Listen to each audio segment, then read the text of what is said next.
Many thanks for making a date today on the marketplace. Now, former managing director of Stanchart Ghana, Ebenezer Esoka, says ongoing financial sector cleanup would result in a huge increase in investments into the country. George Rafe has been engaging the astute banker on the sidelines of the ongoing Africa Development Bank meetings in Malabo, Equatorial Guinea, and has more. I've been privileged to have worked across the continent. And what we see are opportunities, not challenges. So the private sector has been ready, and the private sector has been desperate for this transformation and the current developments. So if you ask me, what the private sector is looking at is the possibility of reaching out to that broader market in the continent. The billion people opportunity, the billion people market. All private sector operators who come to the continent, either be them domestic or international, extremely interested in realizing the scale that Africa would present going forward. So yes, private sector is ready. We need scale. We need to get to the markets, and we need to diversify our reach across the continent.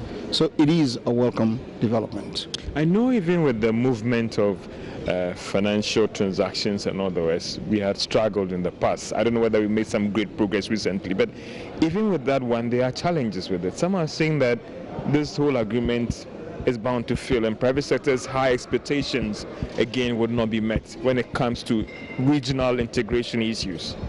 Well, I think regional integration is not a consequence of an accident. Effort has to be made to ensure we realize those objectives. And the private sector is not going to do it in isolation. It is a combined effort with the public sector.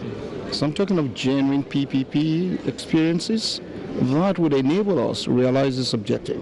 One of the areas where you have gaps is infrastructure that has prevented us from realizing the opportunities and the benefits of that Africa presents. So the private sector would have to work in concert with the public sector to transform an infrastructure space to enable us to reach out and realize the goals. So if you ask me, there is no other alternative. We must be working in partnership with the public sector to realize this. But infrastructure must be apt to meet this challenge. Well, infrastructure is a prerequisite. I mean, take a country like Equatorial Guinea. You must have been pleasantly surprised seeing the infrastructure here. Now, many investors did not know of the wonderful infrastructure Equatorial Guinea gives you, which is raw infrastructure. Having been here, I've had a few customers already who are thinking of doing more in Equatorial Guinea today. Look at Ghana. When I was in Ghana in 2001, Ghana was a different place. Go to Accra today, I was there last year, a totally different experience. Does that inspire confidence in me as an investor? Absolutely. Are the policies enabling? Absolutely. Is the infrastructure improved? Yes. Would I want to do business in Ghana? It goes with that question. I will. Would I make money? I know how to make money in Ghana. And those who don't know how to make money in Ghana, I can help them get to Ghana and make money, because Ghana is a market ready for growth, ready for investment, and ready for a dynamic change.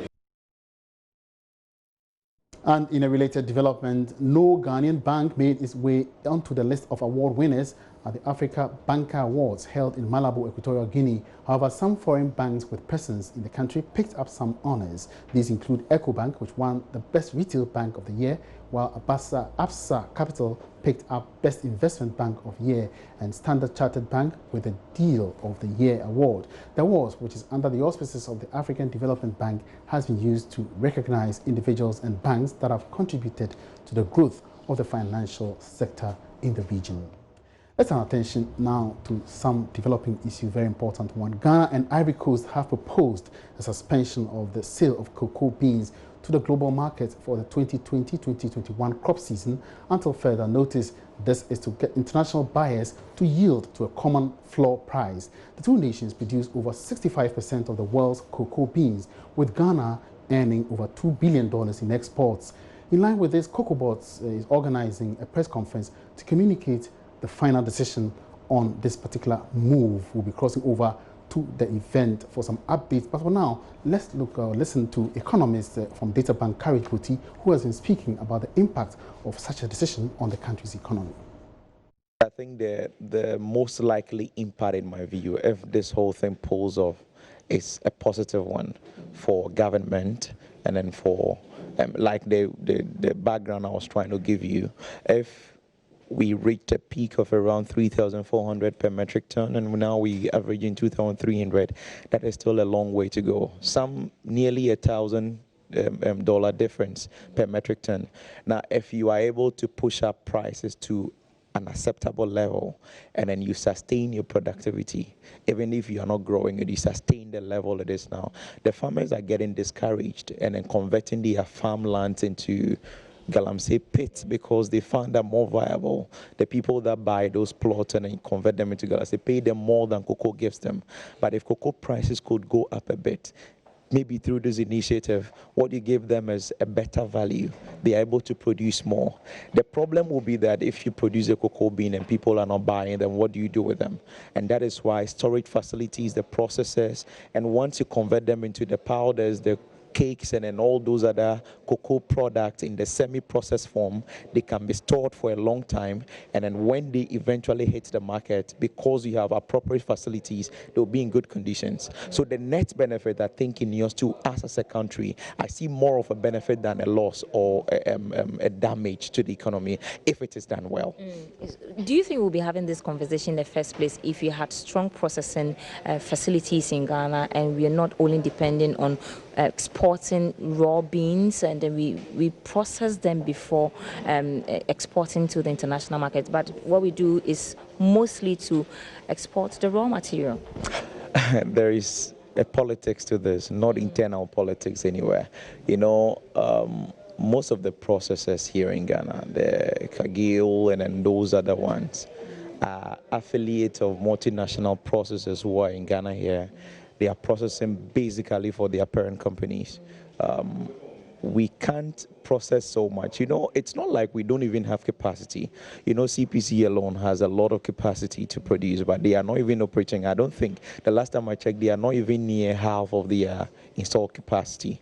The problem has been that because of our trade relations with our trade partners and the kind of superiority they have over us. So then if you produce a cocoa bean, the loans they give you and all the support services they give you, it's in return for the raw materials you produce, right? So if you insist on processing them into finished goods and send to them, you may be taking a hit in a lot of other areas. I mean, someone will call this courage conspiracy theory, but it is a reality. So we are limited in a way as to how much we can even export of processed goods, right, of our cocoa, of our gold and all of that, because the powers that be, the trade relations we have with those other guys out there, our multilateral partners that we depend on so much for our donor supports and then all those other loan facilities that come in, they need these things in return. Most of them we pay through some of these commodities that we export. So while the will may be there, there is also some limitation, but that does not take it away. Now that we are talking about Ghana Beyond Aid, I think this is the right time to even spearhead some of these campaigns, more heads on. All right, so we're still trying to link up with the press conference going on at the Mövenpick Hotel here in Accra, where Cocoa Board is going to communicate its decision on whether or not Ghana and Cote d'Ivoire are going for suspension of the sale of cocoa to the international markets. Before we get a link on that update, let's go on to other stories. Bree Power Authority has set up micro businesses for residents of resettled communities in its operational area under an alternative livelihood program. Beneficiary communities with equipment support will provide and sell services to the company. CEO Fred Owari says the initiative will empower and make the people economically self-sufficient. He spoke with Love Business when the company made a donation under an initiative known as Samaritan Purse to children of the resettled persons. Prince Apia has more in this report. Most of the beneficiaries at Banda in the Bono East region and Bolibamboy in the Savannah region received crop and fish farming equipment. Under the initiative, the company is obliged to patronize the services of these micro businesses to serve as a ready market. Fred Owari is CEO of Bui Power Authority. So far, we've been able to establish micro businesses for some of them who engage in gardening, fisheries, fish pond activities, fumigation. We've bought them the necessary equipment and they provide the services to the authority, and we paid them as we would have paid any external contractors for them to be able to be self-sufficient as alternative livelihood for them. Beyond that, occasionally, as we've done today, we come here and demonstrate goodwill by giving them some presents, which we believe will be appreciated to promote good neighborliness amongst us, because the project is $800 million mortgage asset that we are managing, and it's good that we foster good relationship with the host communities. Nearly 190 households were resettled from the current Bui operational area. The power company has also launched a scholarship package targeted at children of residents in the communities in its operational area. Providing scholarship for needy but bright students from the communities. We've gone through the processes of securing board approval and budget approval to put some money in account solely to manage that program. We're going to invest and make sure that it becomes self-sustainable. So we're going to look at all those details and determine how much it will cost to take somebody through a 3 or 4 year educational program, as well as catering for those who would follow suit. Local people want the scholarship package increased significantly from the current 2 students per year. The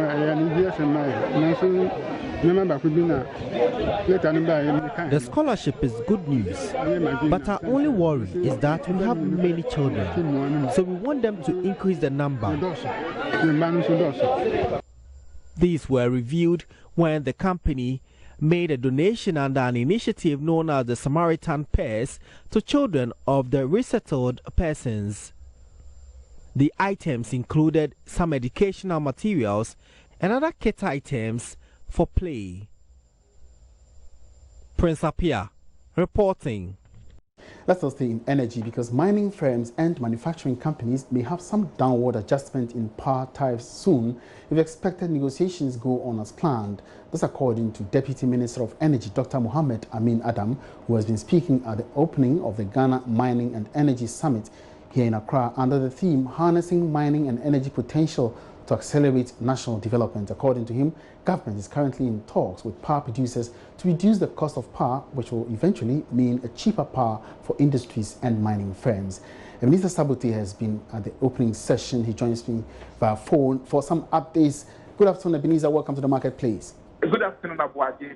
All right, so what exactly has the Energy Minister been saying about reduction in power tariffs? So the Deputy Minister was speaking on behalf of his Minister, Peter Amewu, and he indicated that government has constituted a committee which the Minister is chairing, and they have begun negotiations. So as we speak, there's a meeting ongoing in which they are looking at the tariff on which the power producers sell to consumers, especially industries and the mining firms.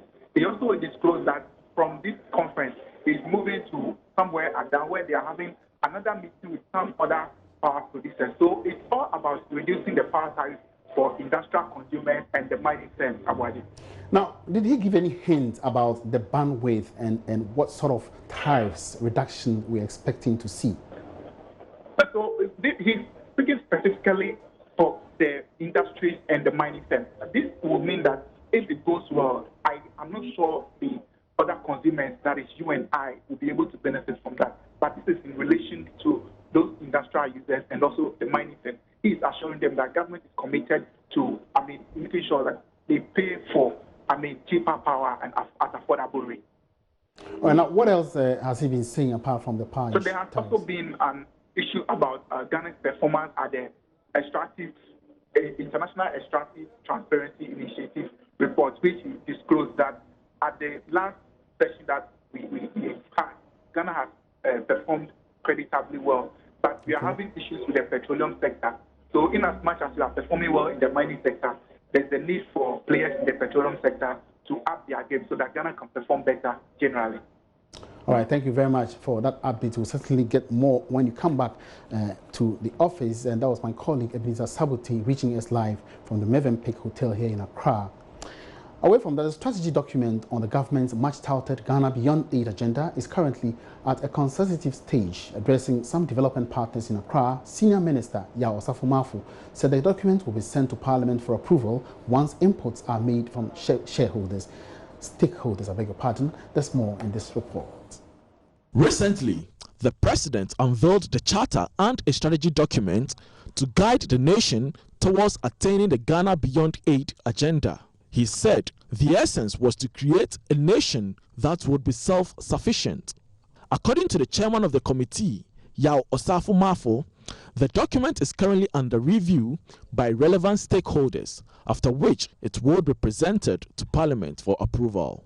We are adding and subtracting from it as we talk to certain key stakeholders in the whole system. We, of course, first have to give the first draft to Cabinet, and we got the input. Our second was to meet the Council of State, which is a constitutional body established to advise the presidency, and they are also responsible for winnowing all kinds of appointments of the president that we have done. After today, we are going to meet the National House of Chiefs, those who represent the traditional system of our dear country.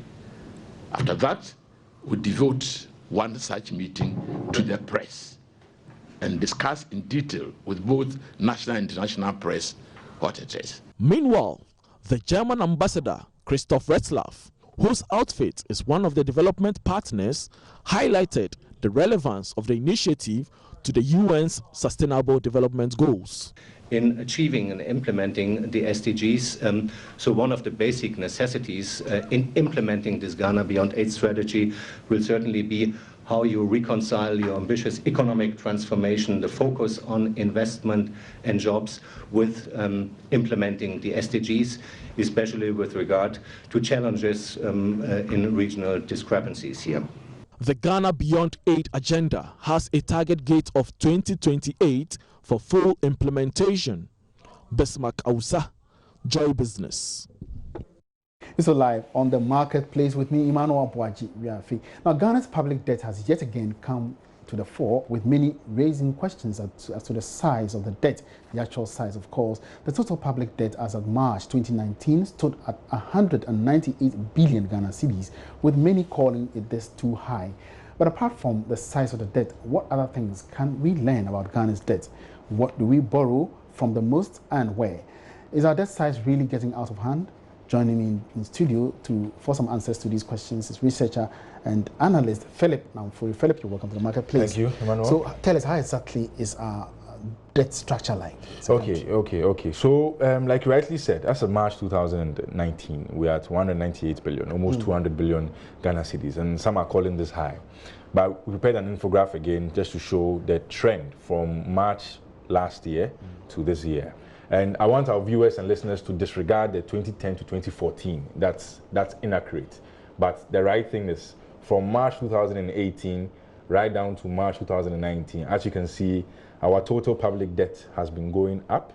And as we said, it's at 198 billion Ghana cedis. That's roughly about 57% GDP, debt to GDP ratio. So when we say total public debt going up, does it include both the domestic and external debts? Okay, good. So it's the external debt and then the domestic debt of Ghana. So external debt is what we borrow from beyond Ghana, and domestic debt is what we borrow within Ghana.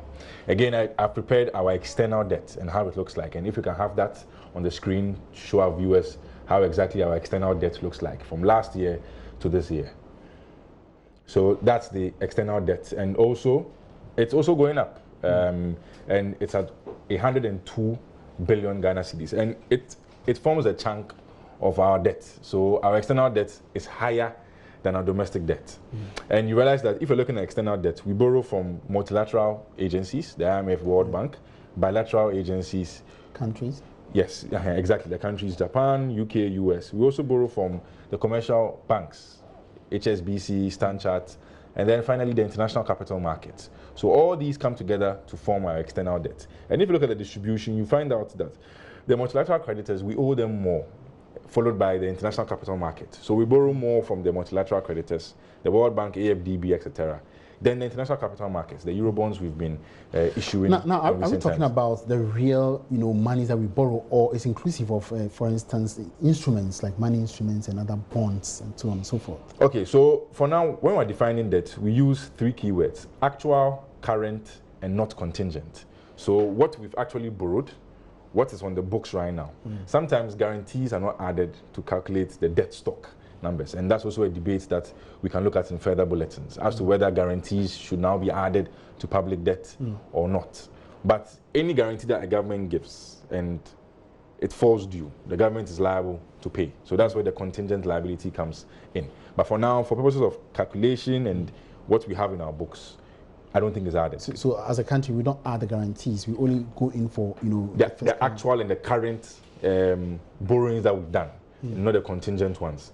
But we can always do further and better checks to make sure that we're on the right path. Which implies that if we are to add these, guarantees and others, we could hover over and above the 200 billion we're talking about. Our debt will become something different. But if you look at domestic debt, and that's our last infograph, I want that to be shown so that we look at how domestic debt has also grown in the country.